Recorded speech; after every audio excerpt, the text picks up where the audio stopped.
Okay, hi everyone. Welcome to Fat Mascara. I'm Jenn Sullivan. And I'm Julee Wilson. I'm so excited. I hinted a couple weeks ago, I said we're bringing on 2 contributors and you'll know more soon. And then I didn't mention it for 2 weeks and here she is. This voice must sound familiar to everyone. Are you excited to be here? I'm so excited. Again, I love just talking with you and we just have such great conversations and this is a joy, truly. And it's not just me, it's the whole Fat Mascara listenership and family.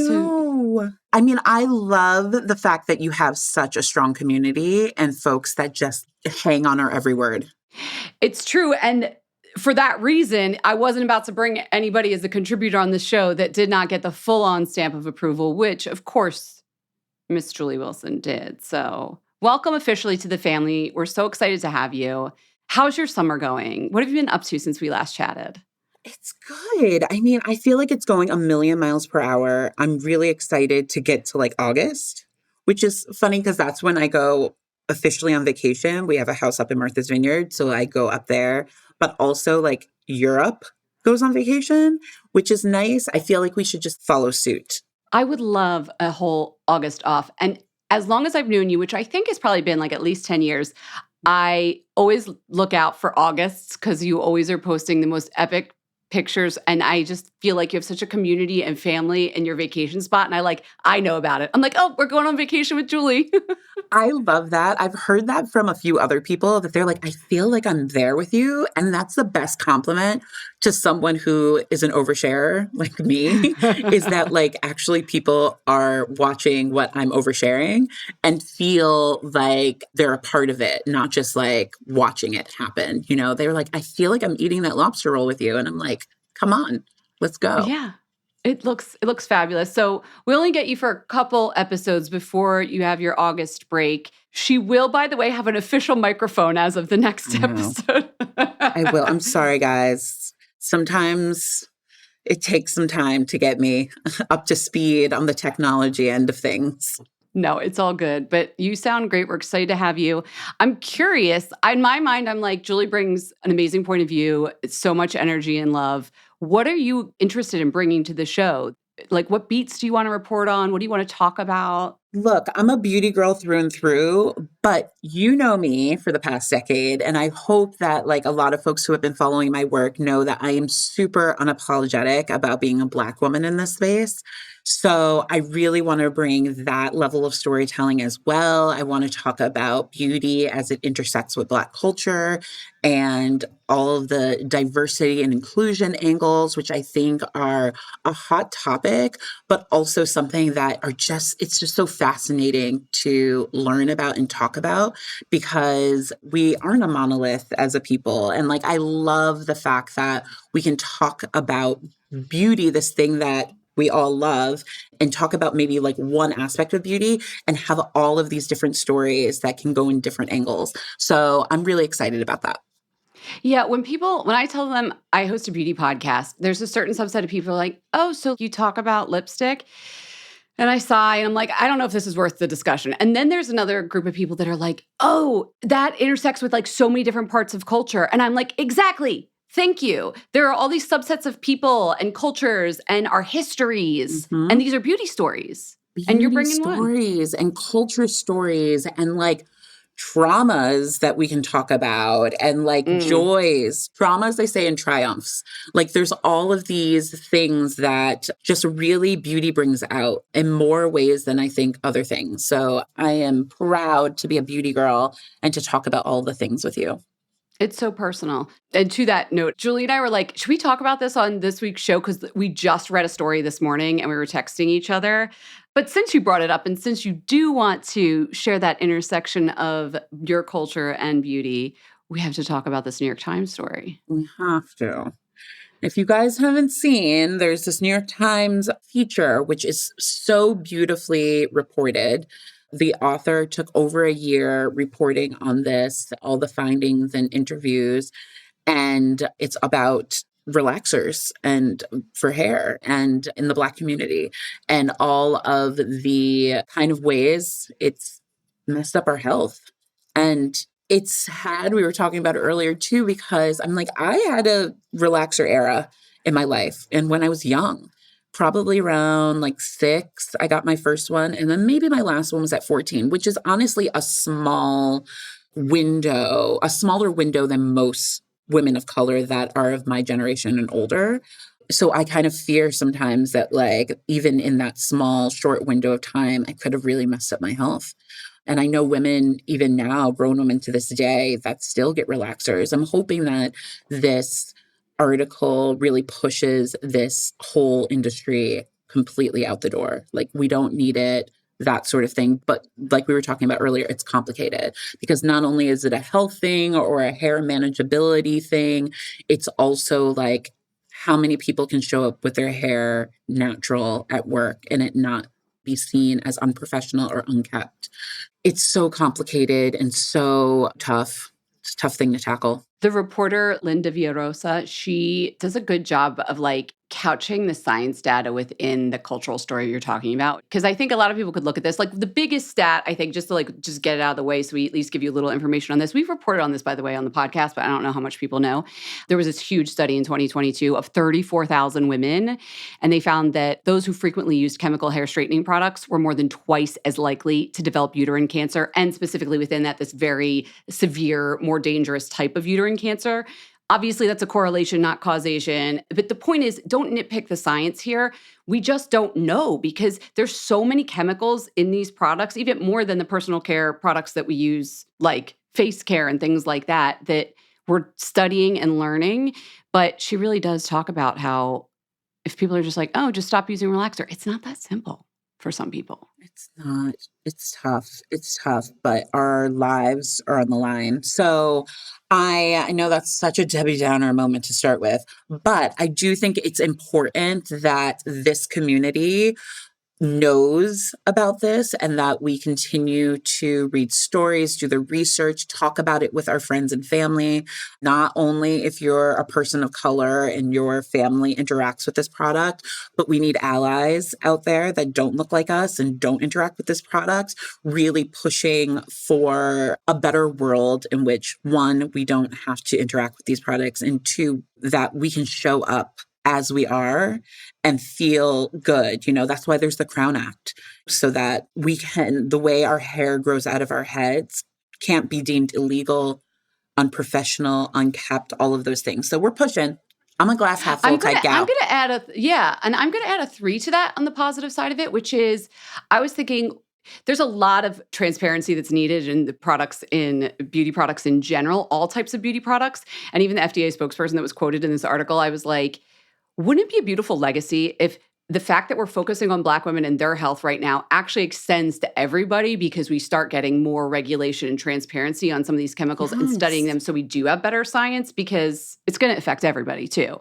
Not that the discussion at hand isn't the important one, but I was just like, if this could be a seminal moment that sort of really pushes the FDA to like start looking into this and how we can regulate better, that could be interesting. Could be wonderful. Yeah. I mean, I feel like we've seen time and time again that when you center people of color, skin of color, hair of color, all of those things, that everyone benefits from it.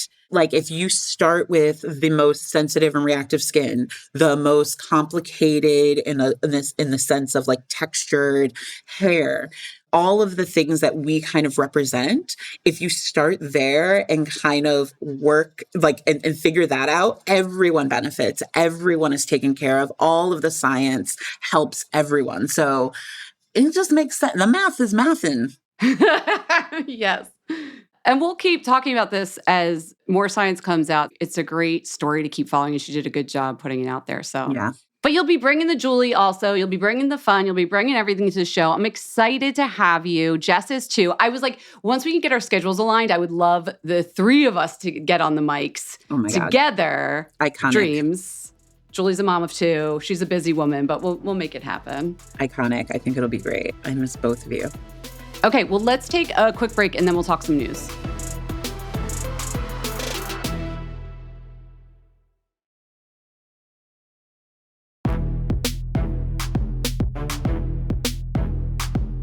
Okay, so diving right in, it is a busy week.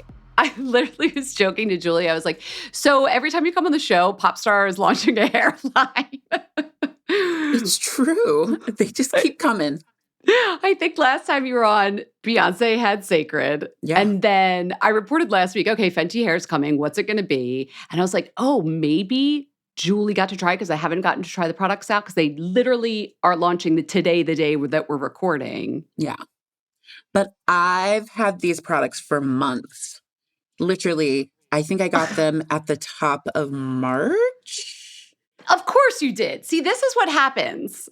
Miss Beauty Director at Large at Cosmo, who gets like the story before everybody else. Tell me everything. And the head of like marketing and brand and all of that is like, you were the first editor in the world to have these products in your hand. So I'm just saying, flex. It's a flex for sure. I will allow Huge it. flex. So I've been using them. I've been testing them for months now. And then a few weeks ago, I got my hair done by Ursula Stephen, who amazing celebrity hairstylist and one of, Ursi on Hair, one of Rihanna's go-to hairstylists, along with Youssef, and went to their very shrouded in secrecy in-salon event for editors here in New York City and got my hair done by her professionally. But it was really nice because I was able to use the new line in so many different ways over the past few months, right? So I used it to get install of box braids. I used the curl cream and stuff to do a twist out. I got a silk press by Ursi. So I really had an extensive time with the products. And I have to say, they're great. I mean, we've been waiting for this. Like, she has $1 billion beauty empire. It only made sense for her to then do hair. Yeah. But it sounds like to me that there's like different kinds of styling because you just named 3 different styles that require 3 very different products. What's the lineup like? What are we got rice water and like hair health, I feel like, from Sacred. What are we getting from Robin? What if I called her Robin to her face? Can you imagine? Oh my God. I just want to meet her so bad, but whatever, it's going to happen.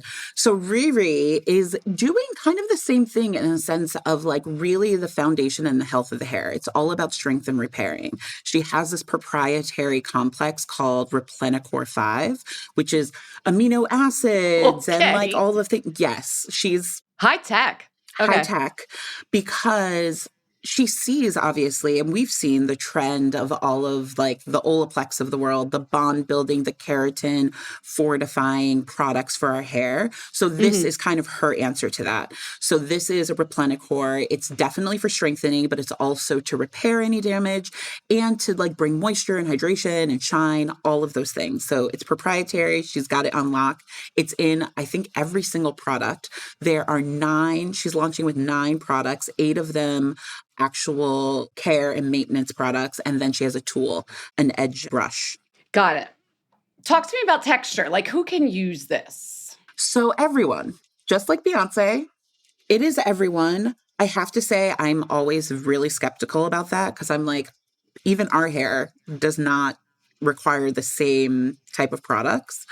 But I do feel like they have been really thoughtful about nothing's too heavy, nothing's too light. They really are going down in the middle of the road of like, everyone can use the product. You're just going to find the things that work best for you, right? I don't know if I'm using every single thing in the line, but I have identified products that do work really well for my 4B hair. 4B. I was just going to ask you what, if people are listening and they're like, give me an idea. So of that lineup of 9 or whatever, what's Julie's 4B favorite? So my favorite, honestly, is that bond building product. It's called the Comeback Kid. Okay.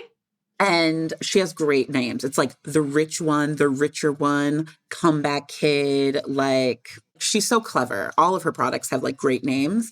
This one is really awesome because it kind of takes the guesswork out of all of that bond building stuff. Because I think sometimes it can get tricky. They're like, don't use it more than this many times. You can only have it in your hair for this many minutes. You must use our conditioner with it or whatever. Yeah. All of those things. And this one, which I was really surprised about, was that it's so balanced and meticulously creative that you can even use it as a leave-in.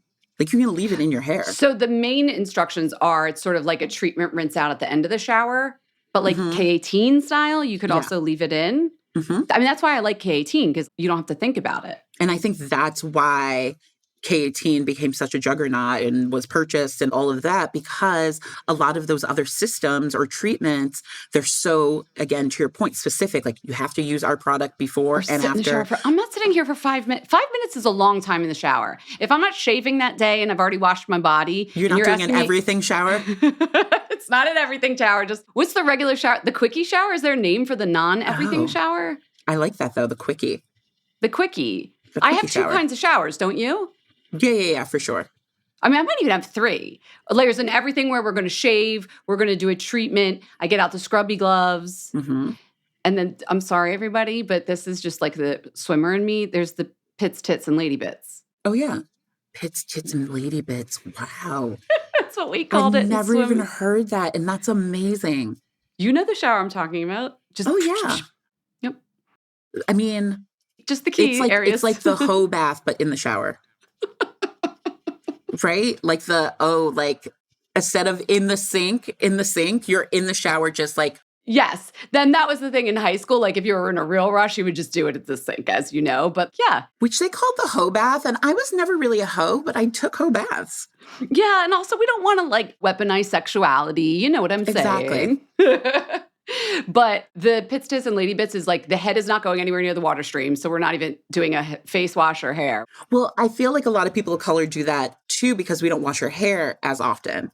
Well, a lot of people, yeah, they like have a blowout even or whatever it is. But I'm not really cleansing my hair more than like 3 or 4 times a month. Okay, this brings up a question I would love to ask you about. These waterfall rain shower heads. Can't do it. Same. I see all these fancy bathrooms or sometimes a hotel. Like I've stayed in hotels where I'm like, what? Who likes this kind of shower? You have no choice, but you are getting a huge drenching on your head. The 1% that get their hair blown out every day or like don't have a job. That can deal with that? Or have like nannies. Like that you can just be wet or have the time to blow dry your hair at all times. I also don't find it super pleasant because it's just pouring down on you. And it's like on your face constantly. Like there's times when I want to be washing my body and not have water literally dripping down my face. I got to read what products I'm reaching for. Maybe I got to find a razor or something. P.S. I love that Fenty hair on their bottles. The packaging is beautiful, 1. 2, on top of the bottle, she has these raised like kind of 3D patterns, which I feel like are just aesthetically pleasing. But I wrote in my review of it on Cosmo that I love the fact that for like low vision or people with like ability differences, it's nice because you can identify the product by the different, because my mom is legally blind and she has a really hard time in the shower figuring out what she's putting on her. At one point she was like, I sometimes like put it on the tip of my tongue. To taste it. To taste it. I'm like, I don't know what the different tastes between like a shampoo and a conditioner, but go off, Mom. But this would allow her to like touch it and know if it's the conditioner or the shampoo or the mask, or like there's also different vessels, like shaped vessels. But I think for the conditioner and shampoo, they're the same vessel. So knowing which one you're doing by the touch of the top of it is really nice. Even if they didn't, that wasn't the reason, like universal design that made it easier for everyone. It's great. It's great. She thinks about these things. So it's out now. I guess when this podcast comes out, it'll be out so people can check it out. I'm going to reach for then that treatment-y, masky, bondy The comeback product. kid. The comeback kid. Thank you for the name. Yeah. Mm-hmm. I realized I brought up pits, tits, and lady bits. I'm sorry. We're having one of those podcasts, I think, Julie, because the next thing I wanted to talk about was another launch, the Glossier lip liners. The name of it's just Lip Line. I'm obsessed, by the way. Glossier, sometimes I'm just like, the cult of it all is weird to me. I need to know more. Well, I just feel like I don't think it's always as great as it's made out to be, and it gets pressed for things that I'm just like, okay, it's a good product. But these lip liners are amazing. But the thing I wanted to talk about is I tried them. So I picked out the color. I looked at the lineup. They were nice enough to send me the whole like range. I picked out the one and I was like, I think this is my color. And I picked out another one. And then I went later onto the website to look at the product description page to be like, oh, what's this color about? And I see, I don't know if you saw this, that the whole line is meant to match your nipple color. I saw this. I heard about it. I have not gotten these products in hand, which is funny because they emailed me like, "Did you get the products?" And I'm like, "I haven't seen them come in yet." And I missed the launch event. So I wasn't able to get them there. But I did hear about this nipple color thing. And I'm like, I wonder if my nipple is represented because, like, let's just be honest. You can't, how many lip liners are there? I think 8. 8. Like, I think that there's more than 8 colors of nipples out there. Yes, of I've course. not seen all the nipples in the world, but the ones that I've seen, I can definitely remember there's more than 8 shades. Yes, I think it's close to, but Do they have a really dark one too? Because yes, the way yes. my nipples turned black when I was pregnant is I wild. was just going to say breastfeeding or pregnancy. Yeah. It was one of the craziest things that changes with your body. Obviously, the belly, all of that. But I did not recognize my tits. They were black. Yeah. Well, the baby's got to find them. But I have heard this before because with our lips and our nipples are like nature's like, hey, come and get me. So the colors of them are meant to signal to others our ripeness and our womanness and all that. What's your color? What's your nipple color? So I'm going to admit to you and our thousands of listeners that I did this. So once I saw that that was the premise, I took the 2 shades that I had picked and I pulled up my shirt and I just scribbled you draw right on your nipple? Next to the areola just to see if it matched. Yeah. And lo and behold, Bit, because they have like sex, Bit is almost perfect match. And it was the shade that I ended up, without knowing this was the premise, it was also a really great lip liner. Yeah. And now when I get them and I put Bit on my lips, I will think of you and your nipples. Oh, I'm sorry, everyone. I'm sorry. I actually think it's kind of great. Like, let's go. I want a full experience. Like, I now know someone with the Bit colored nipples and I'm putting it on my lips, who's my good friend.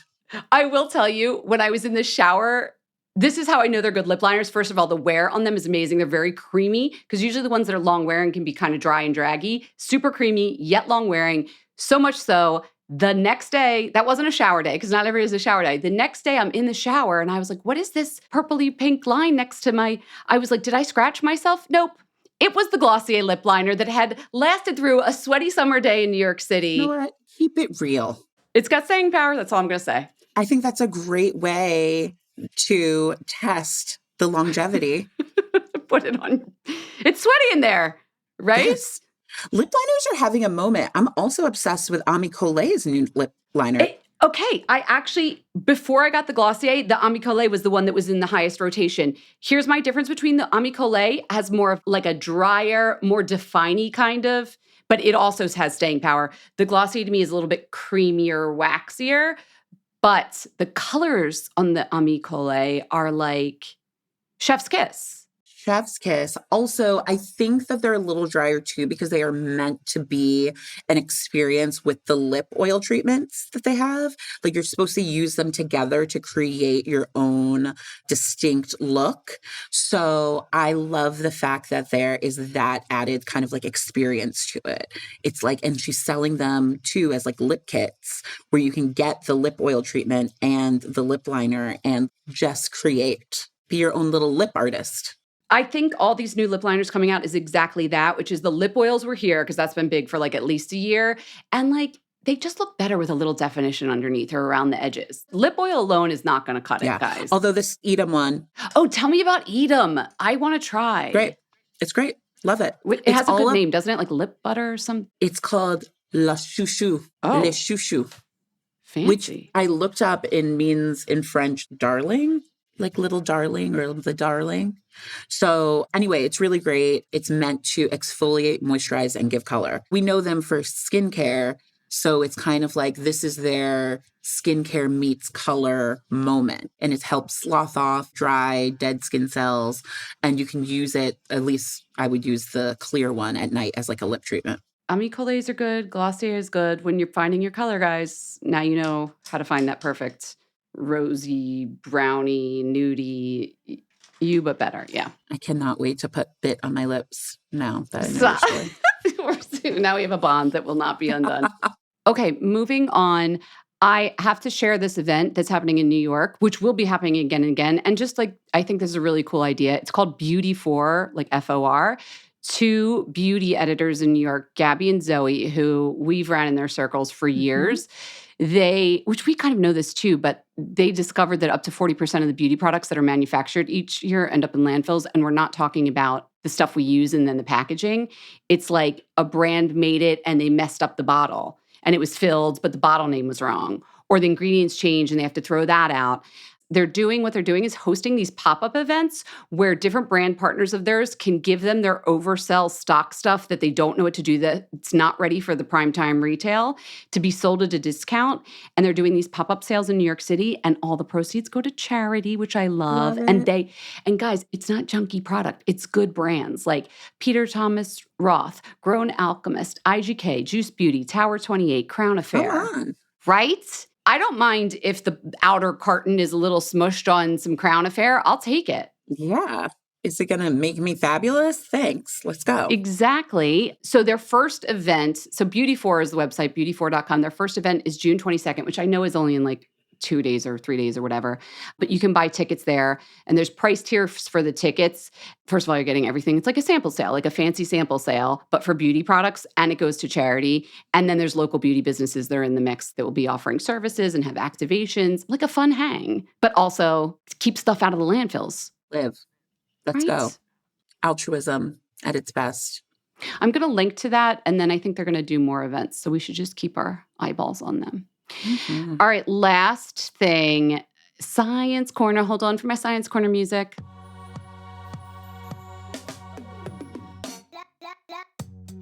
Okay, I hosted a panel for Allergan Aesthetics, and it was on social media ethics for like dermatologists and content creators. First of all, what a space that needs some like conversation to be raised, don't you think? Truly.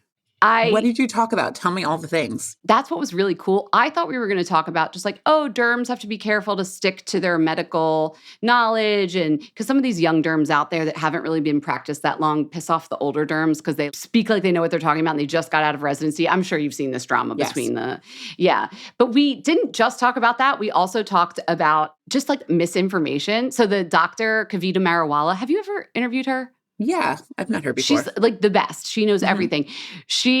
As we were going through and they were talking about content creation and how they think about things, do you know what a sebaceous filament is? This is what I wanted to share with everybody. No, what is that? Okay, online, you will see these videos and it's like the little, I call it like a sebum worm that comes out of some pores. Like it's not a whitehead or anything, but like just a little extra. Yeah, well, no, like on your chin sometimes, just a little extra oil near the pores that can be like oxidized maybe or not. The kids online call them sebaceous filaments, right? Okay. And you know who else was on the panel with me? Felicia Walker. She and I were like, yeah, sebaceous filaments. Kavita's like, no, that's not a thing. Nobody learned about that in medical school. I was like, but there's doctors online. She's like, we talk about it because you, the consumer, have that word for it or the patient has that word for it. And she's like, but it's gotten so out of hand online that people are making up names for medical conditions that don't exist. That's fascinating. But there are so many people online that just think that they're speaking with this authority on skin, and you don't know if they have it or not. But it's crazy that you guys had heard of it and we're like, yeah, that sebaceous. I thought if I got like a dermatology textbook out, it'd be like next to Comedone. You know? Like, how crazy is that it's spread like wildfire, that this is truth? And Felicia knows her stuff too. She knows skincare. Sure. That's like her beat. I know dermatology. I write about it. And like, I just never questioned that was a thing. And she's like, no, this is why we need people to up their game with the ethical standards on like how we talk about skin online. It was a good conversation, but I just had to share that sebaceous filaments aren't real. Who knew? Tell your friends, y'all. It's not real. Meanwhile, Julie's like, they weren't real and they were never real to me because I've never even heard never real to me. I was not in that chat. That my algorithm was not giving me that term or that type of content. I'm so glad because I don't have to unlearn it. But for all of you out there that need to unlearn it, Fat Mascara told you it's not real. And tell your friends. Tell your friends. All right, let's take a break and then we'll go raise some wands.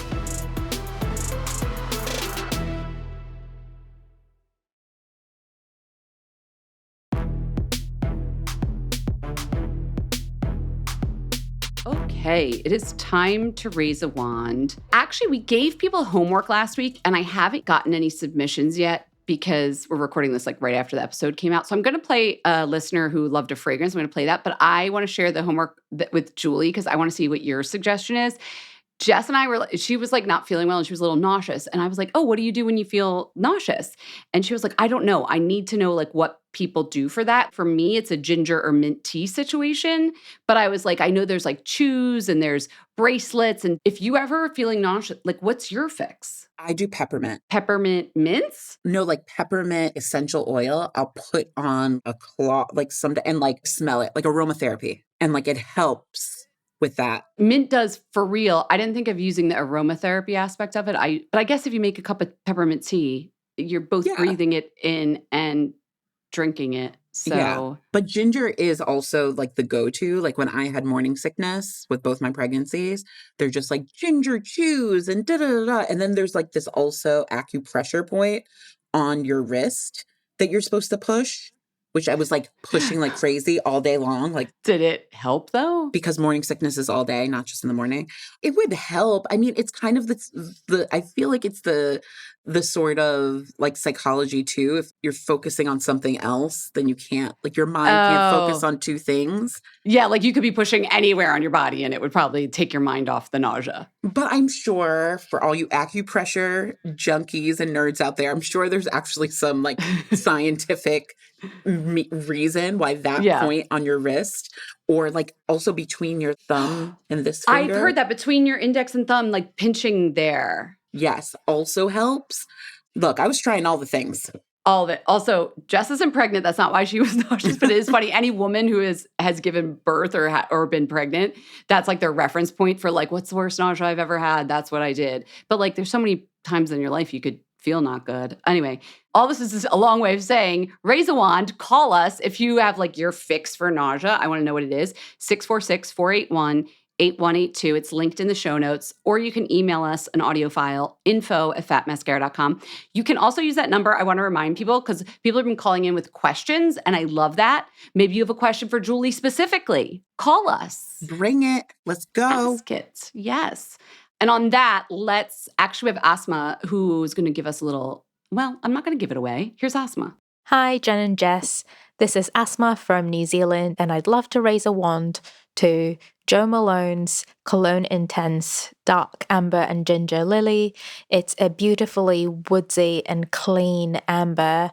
It's the cleanest amber I've ever smelt. It's a really relaxing scent to me, almost like a spa, and it makes me feel like the most beautiful version of myself. Thanks. Love the pod. Okay. She brought Jo Malone. Also, people love Jo Malone lately. It's coming back. What's going on? Were you at the Fragrance Awards? No, but I heard they won for best like ad thing, like a pair in every bottle. Is it that Sophia Rich? Do you think that marketing worked that well that it brought a whole new crowd to Jo Malone? They won a whole ass award. I don't remember that ad enough to even comment on it, but she does well with the kids, I guess. Well, that's what I saw. Some newsletter I read, they were like, what's the gift for grads this year? And apparently a lot of graduating high school and college young women wanted Jo Malone fragrances. And I was like, whatever they're doing is working. I've always loved that brand, but I didn't realize it was. I actually do love Jo Malone. I do. I love the fact that they are not trying to even get fancy with the names. They're telling you right the fuck what you're getting right up front. It's like, it's like basil and grapefruit. I'm like, okay, let's go. I love that kind of just like transparency and no bullshit. And it's good. They're like, we don't even have to come up with some fancy name to like grab y'all, or some ad with a woman on the beach. Well, clearly running. They did because it won the award. Well, I'm saying like not a cheesy ad. Yes, like Charlize Theron in a helicopter or something. Yeah, or like some naked man pressed against your neck. They're like, we just make really good fragrances and candles and diffusers. Get with it or get out. And people are getting with it. They seem to be. It's funny because I'm going to do my raise one because it ties into a bit with what you were saying. Because you're not a guest anymore. You're one of us. So that means you have to wait for me to raise my one first. Yes. But I did bring a perfume. And it's funny that you're saying you like the names of Jo Malone because it's straightforward and tells you what you're getting. Because I have been practicing Julee Wilson's way of describing fragrances, which is lean into the vibe. How does it make you feel? Don't just throw the notes at me, right? Yep. I'm paraphrasing, but does that? Yeah. No. So I really want to raise a wand to Future Society Invisible Woods. And I think the name is very evocative of what it is. I do. Look, we're writers. We love the word and the word plays and like what they make you feel. Right. So I really wanted to lean into that. It's a very airy, woodsy scent, but I was like, that's not going to cut it for Julie. So I'm in real time going to spray it just to like see if I can do that thing that you taught me to do last time. I'm going to close my eyes and spray it. Okay. The vibe I'm getting is the best spa relaxation room after the massage that you've ever sat in, where you're in that chair. It's like shaped ergonomically. And they're like, would you like water with cucumber, whatever's in it? And you're like, yes. And just the air around you is steamy and warm, but yet cool and crisp, like sheets. Ooh. So that's my vibe. You're vibe. Warm and cozy under the blanket. I don't think you're warm and cozy. You're cool and you're a little flushed from the massage or whatever you just got. And you're sitting on one of those like crisp white sheets that my sheets will never be that white ever. But like eucalyptus-y, woodsy, but like I'm not cold. I just like, I'm relaxed as hell and a little woodsy eucalyptus-y. I like that. Okay. You know that moment. That moment I know in that room. moment. And nobody else is in the room. Oh, hell no. I hate it when I go in there and there's somebody else there. And I'm like, no, I just want to be here. I don't want to be worried about what this other person's doing. I don't want to hear the turning of the page of their book or their magazine. I just want to be there by myself. And I'm naked under this robe, so I don't want to worry about a thing like my leg slipping out and who knows. I just want to be here. If the nip slip comes out. Bringing it for just the theme. With my bit colored nipple out. I don't want anyone to be there. I shouldn't have told you my shade. I'm never going to live this down. Anyway, Glossier, I think you need Jenn in your next, your ad for this. Next time you come on the show, I need to know which lip liner ended up matching you. Okay. So Invisible Woods from Future Society, raise a wand. It's a gorgeous, gorgeous fragrance, and I just love it. What have you got for us? What are you raising a wand to, Julie? I also have a fragrance. We're on a fragrance kick. The Fragrance Awards just happened. The Fragrance Foundation Awards, which are the Oscars of Fragrance Awards, just happened. And I'm also writing a column around Black-owned fragrance brands. So my raise the wand is to our side. And this is their Moon Dust fragrance, which is just lovely. It's like floral, grapefruity, a little grapefruity. It has cedarwood in there, vetiver. So it's like sexy, not too heavy, but like super sexy. So, okay, the vibe it gives me is like going out to like a really cool restaurant with your friends, with your girlfriends, right? That restaurant that like no one can get into, but like you're going, so you're dressed up and you're like cute. And then you have just an amazing time with your girlfriends, giggling and also manifesting your dreams and just being like, this is what I want to happen in my life. And they tell you what they want happening in their lives. And then you're all manifesting for each other. And then you go home to your significant other and climb into bed and like poke them for a quickie. I got both the dreams and the girlfriend energy, but also a little something. But also, like, I have an amazing life that I can go home to this person. Even if you're single, maybe you go home and, like, handle yourself. I don't know, but you're getting into bed and you still feel sexy because it's a very sexy scent. And you want to put yourself to bed with a little moon dust. A little with the moon dust on. Sold. It's like if I weren't... This whole... Fat Mascara episode, I think it's just entered everybody into the sexy summer. We had multiple levels to it. It's so sexy. That's what happens this time of year. It's steamy out. It's just, we're entering and we are there. You're feeling yourself. Yeah, raise a wand to that. Moon dust, our side. Yeah. And that whole sexy vibe that you just created for us. This was fun. Everybody's got to go get their beauty sleep. Julie will be back in a couple weeks. She'll be back and we'll hang and get your beauty sleep, everyone. We hope you enjoyed the show. It's your reviews and feedback that help us make the podcast even better. Head over to iTunes to rate and review us or email your thoughts to info@fatmascara.com. We also want to answer your beauty questions and hear what products you love. To share a Raise a Wand product review or to ask a beauty question, email us at info@fatmascara. If you send it as a voice memo file, we can even share your voice on the podcast. You can also do that by leaving us a voice message. Our phone number in the United States is 646-481-8182. Thanks so much for listening.